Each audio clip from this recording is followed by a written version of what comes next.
এখন আমি রান্না করে নেব ইলিশ মাছের মাথা দিয়ে কুমড়ো আলুর তরকারি। তার জন্য ওভেনে কড়াই বসিয়ে দিয়ে দিয়েছি কিছুটা পরিমাণে সাদা তেল। তেলটা গরম হয়ে যাওয়ার পর দিয়ে দিলাম কিছুটা পরিমাণে কালো জিরে, দিয়ে দিচ্ছি দুটো শুকনো লঙ্কা, একটু ভালোভাবে ভেজে নেব। দিয়ে দেবো হাফ চামচ মতো হলুদ গুঁড়ো, দিয়ে দিচ্ছি টুকরো করে রাখা ইলিশ মাছের মাথা, ভালো করে দিয়ে পরিষ্কার করে নিয়েছি। এটা কিন্তু 1.5 কিলো ওজনের ইলিশ মাছের মাথা।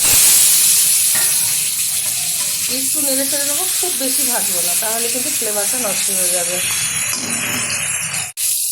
উল্টে পাল্টে ভালোভাবে আমি একটু ভেজে নিয়েছি, মানে খুব বেশি ভাজিনি, এই যে হালকাভাবে একটু কালার চলে এসছে, ভাজা হয়ে গেছে। এখন দিয়ে দিচ্ছি মিষ্টি কুমড়ো আর আলু, ভালো করে টুকরো করে দিয়ে পরিষ্কার করে নিয়েছি। দিয়ে দিচ্ছি হাফ চামচ লঙ্কার গুঁড়ো, দিয়ে দেবো পরিমাণ মতো লবণ, দিয়ে দিচ্ছি স্বাদ মতো চিনি।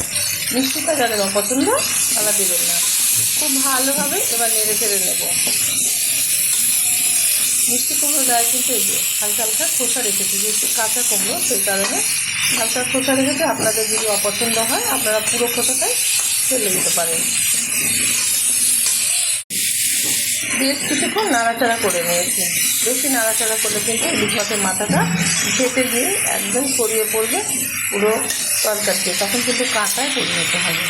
তো হালকাভাবে নেড়ে চেড়ে জল দিয়ে দিচ্ছি খুব অল্প পরিমাণে, যেহেতু যত সিদ্ধ হবে মিষ্টি কুমড়োটা ততই কিন্তু জল বেরিয়ে আসবে মিষ্টি কুমড়ো থেকে, তাই অল্প একটু জল আমি এখানে ব্যবহার করলাম। আমার এই রেসিপি যদি আপনাদের ভালো লেগে থাকে আপনারা অবশ্যই চ্যানেলটিকে সাবস্ক্রাইব করে লাইক করবেন, শেয়ার করবেন।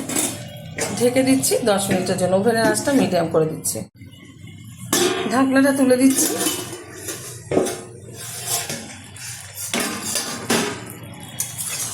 ওভেনের আঁচটা হাই করে দিলাম।